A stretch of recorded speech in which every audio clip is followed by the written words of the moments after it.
At the peak, this North Scottsdale home was valued at over $1 million. Tomorrow, it's on the auction block after sitting on the market for months. The starting bid, $329,000. S&P Case-Shiller Home Price Index showed a decrease of 18.7%. The co-creator of the index says this decline may continue for some time. This time next year, I think housing will be on a positive trajectory, and of course that's a big plus for the economy. Mixed bag on the real estate front today, with housing starts falling to their lowest level since 2009 for December, while building permits. Well, the areas that are going to be more depressed for longer would include the areas that have been hit hard with foreclosures, the obvious areas like Florida, Arizona, Nevada. We have to look to really kind of read the tea leaves as to where the housing market is headed. Good afternoon, everybody. My name is Steve Rundle with AZ Real Estate Radio. Your host, as always, every day here at 4 to 4:30. In studio with me, as always, as well, Sean Ybarra with Practice Credit. How you doing, Sean? Outstanding. How are you today? I'm real well, thanks. Good. Hey, we had a pretty great week in respect to a lot of calls, a lot of emails coming into the website. Which lots of chatter. Lots and lots of chatter. I mean, it's looking sharp. We did a couple tweaks and revisions out there.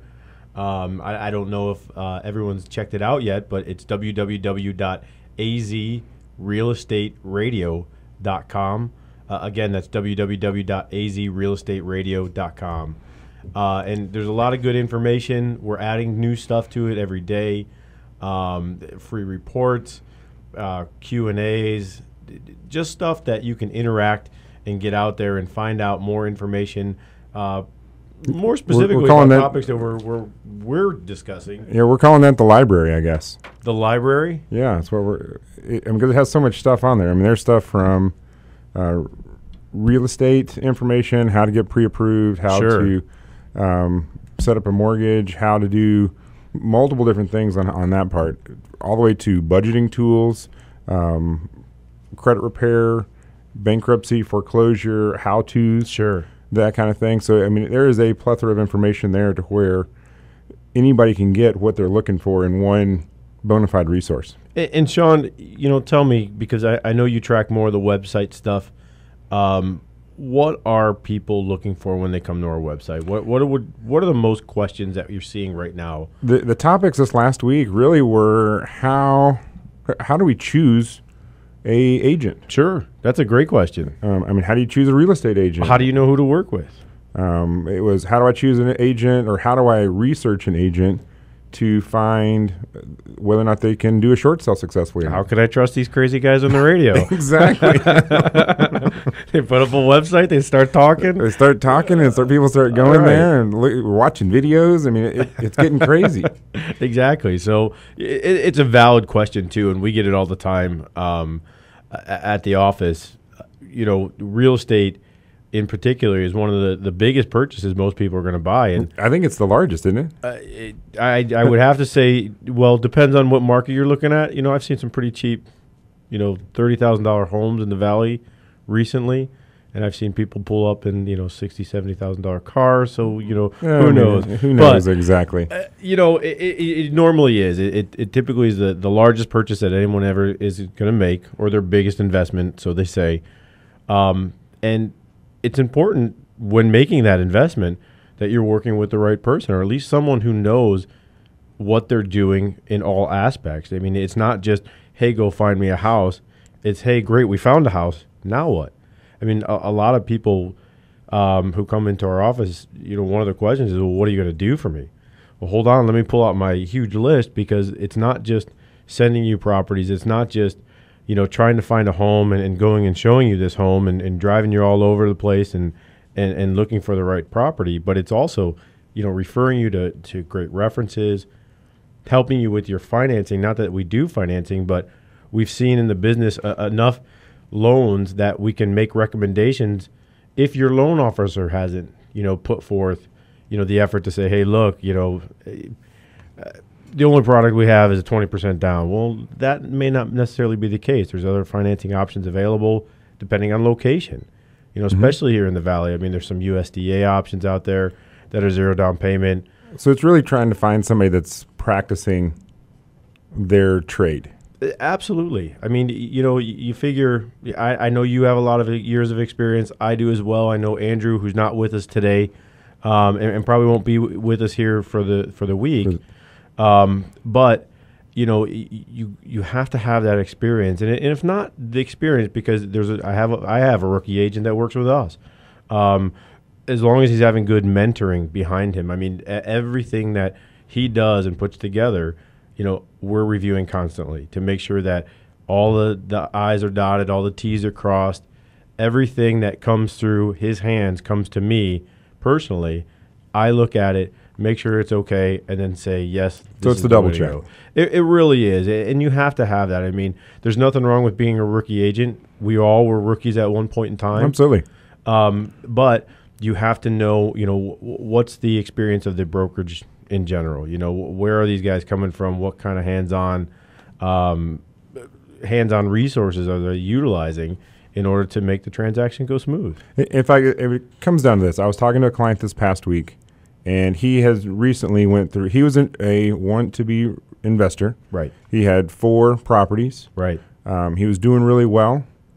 Then he got to a point where it just didn't make financial sense. Yep. We talked about that last week. Yep. About does it make sense, does it not make sense. He opted to where it didn't make sense. Sure.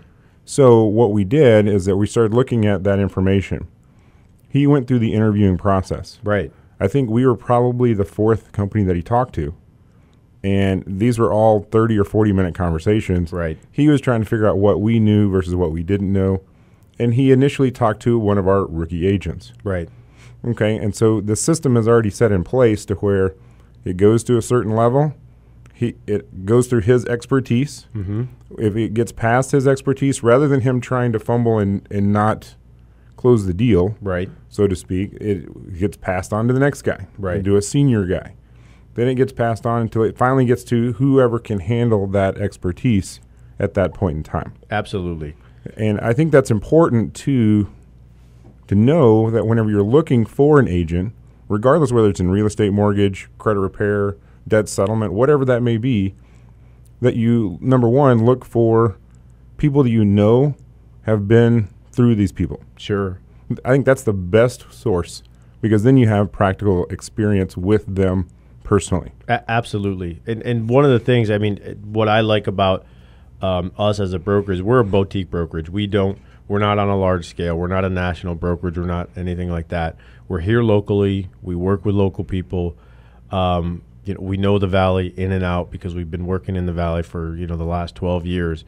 And it's nice to be able to, if you're having a problem with one of my agents, I'm not, 50 steps to get to me. I'm one call away.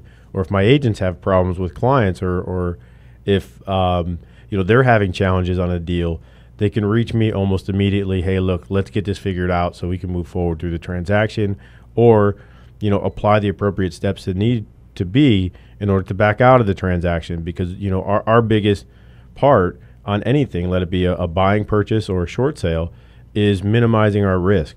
I mean, I practice that, I want to find you the best house, but my real job is to minimize the risk in purchasing that house, because we can find houses. It's just, I want to make sure you're never exposed to losing money. Which that's one of the biggest things that we come across as well. I mean, sure. Because when people come through and they typically do it the wrong way.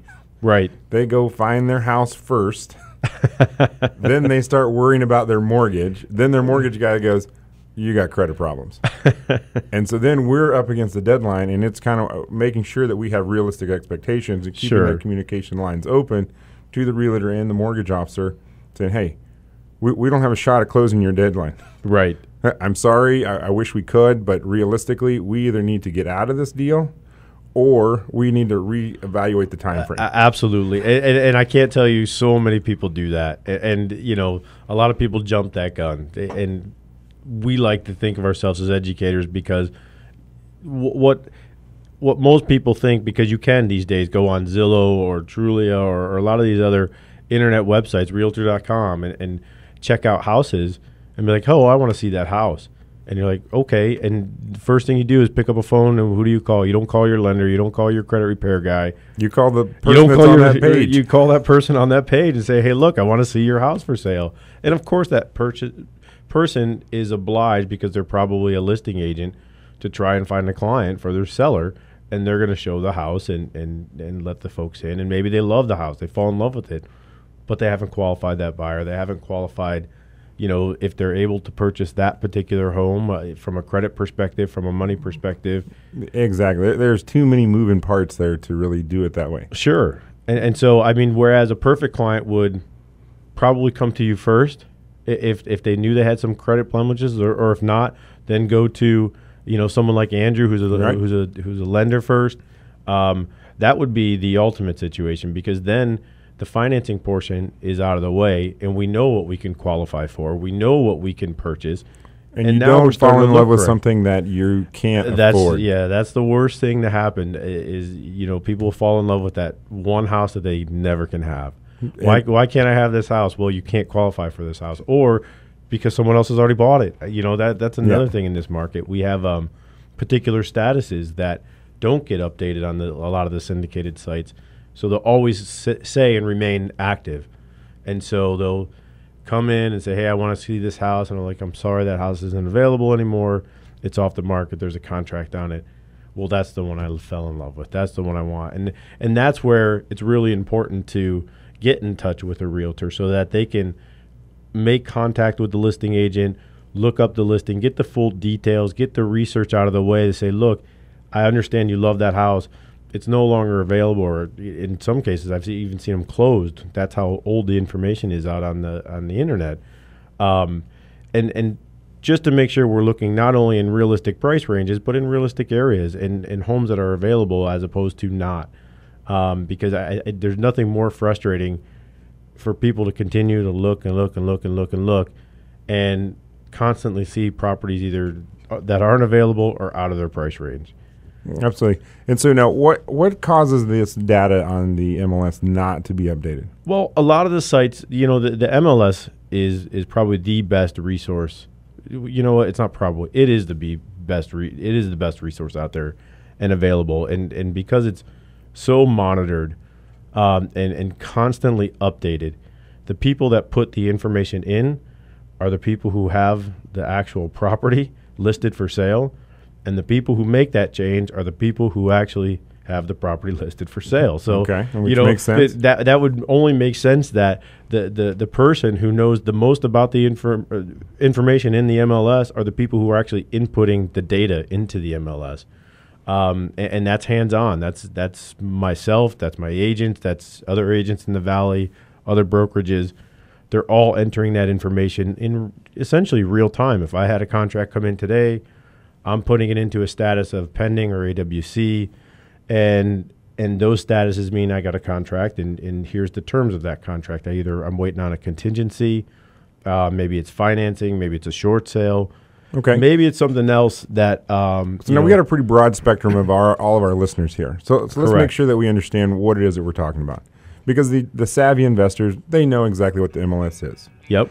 So let's identify for the new first-time home buyers what the MLS is, how that works, sure, who gets access to it, because we've talked about 3 other sites here that you don't need access to. That's correct. So after the break, let's go ahead and come back and let's readdress those. Sounds good, Sean. And we'll go from there. All righty.